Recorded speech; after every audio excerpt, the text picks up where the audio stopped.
the bottom but towards the side with the hinge. After this step, you're going to add some more alcohol, but more watery alcohol, 70% alcohol. Where you're going to get rid of the supernatant, but then to the pellet, add 70% alcohol. The purpose of that is, since this is a little bit more watery, it removes any contaminating molecules from the pellets. Things like salts that have come along in this procedure will dissolve because there's enough water to dissolve them. But the plasmid DNA will still stay precipitated. So we're almost home free now. You've got, after you wash off the 70% alcohol, you've got more or less just pure plasmid DNA there.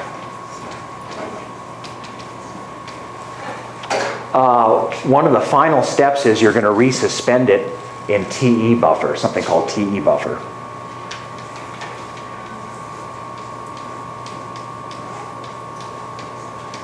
TE buffer is mostly water, but it has a couple of other ingredients. You don't have to know them, but one's called tris and one's called EDTA. And these help buffer the plasmid, and they also help stop enzymes that can degrade DNA. Because remember that inside cells are some enzymes that can tear apart DNA. And just in case some of those enzymes are still contaminating our mixture, using the TE buffer will help stop those enzymes. All right, and there's one final step here. You've got your plasmid resuspended in the TE buffer.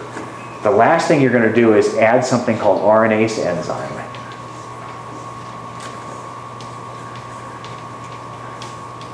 RNase enzyme destroys RNA. Because RNA is so similar to DNA in molecular properties, anytime you isolate DNA, you're always going to get some RNA along with it. Things like messenger RNAs and transfer RNAs and things like that are going to be mixed in with your plasmid. But we don't want those, and the RNase enzyme will tear them apart for us. After you've added the RNase enzyme, this is essentially where you are. You have purified plasmid DNA resuspended in the TE buffer, and then when you get to that point, you'll just give us your tube and we'll freeze them until the next laboratory period. And over the next few laboratory periods, we're then going to start analyzing our plasmid to see what we can learn about this particular gene that we've cloned. Any questions? I know there's a lot of information to hit you over the head with. As you're doing today's lab, there's lots of centrifugation steps. And I think at least at first it'll help if we go in lockstep. And so only when all the groups have loaded in will I spin, because some of the spins are around for 10 minutes, and it's going to be difficult if every group spins for 10 minutes. We won't get finished in time. So anyway, I'll sort of supervise the centrifuging and make sure that everybody's loaded in there before we spin. There are some periods where you'll be doing nothing for 10 or 20 minutes or so. Some of these steps remind you to demand that you do them for around 10 or 20 minutes.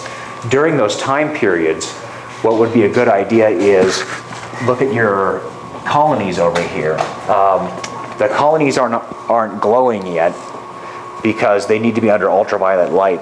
But in this back room here is kind of a black box right there that has a UV light built into it. And you can put the colony, your plates in there and view them under the UV light. Try not to expose your eyes directly to the UV light. That's not healthy for them. But you can count your colonies. And if you look at the laboratory handout from the transformation lab, the last lab we did, there's a data table where you're supposed to indicate the number of colonies you got on each of your 4 plates. All right, I think you're good to go.